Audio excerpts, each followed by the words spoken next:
I said I would make a full-on analysis for Yukon Striker, and now I am. This will break 3 records for the longest, fastest, and of course the longest drop on the dive coaster. It has orange track with green supports, and if you go to their website, this coaster actually has an official story. Here's what it says. It's 1897, and a flood of men and women are venturing into the untamed wilderness of northwestern Canada, fueled by a little more than a rumor of limitless gold.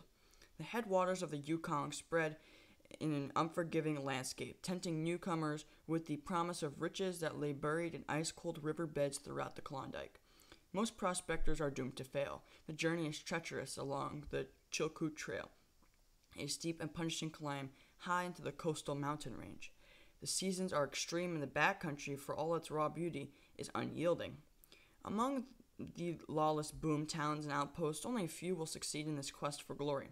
A golden eagle soars high on the wind, watching the perilous hunt.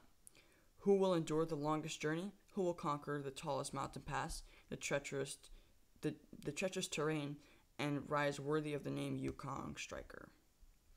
Like I predicted in my latest video, we have a new section titled Frontier Canada. This will be an area themed to the Yukon Gold Rush, and will have an ice cream shop, restaurant, a climbing attraction, and a lumberjack show. What's interesting is that this area was going to open in 1982, but was postponed for 32 decades until now. This area is, of course, what the teasers were referring to when they were talking about the Chilkoot Trail.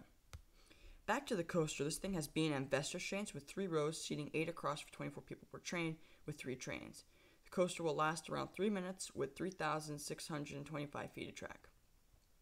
Talking about the ride experience, this thing has a 345-foot drop into a tunnel which is under the vortex. Following that, you'll go into a dive loop. Right after that, you'll twist into a huge zero-G roll, which is similar to the Valraven roll at Cedar Point. Shortly after that, you'll face the first ever vertical loop on a dive coaster into an Immelman, which I'm not a huge fan of, but it should be fine. Then you'll go into your mid-course break-on, which sadly kills your speed completely. Then you'll go through a half airtime hill into a helix before finishing up the ride. I actually kind of like the theme. I'm a huge fan of Frontier and Western stuff, so I'm glad that they're making a full section about that. It's a huge draw for me.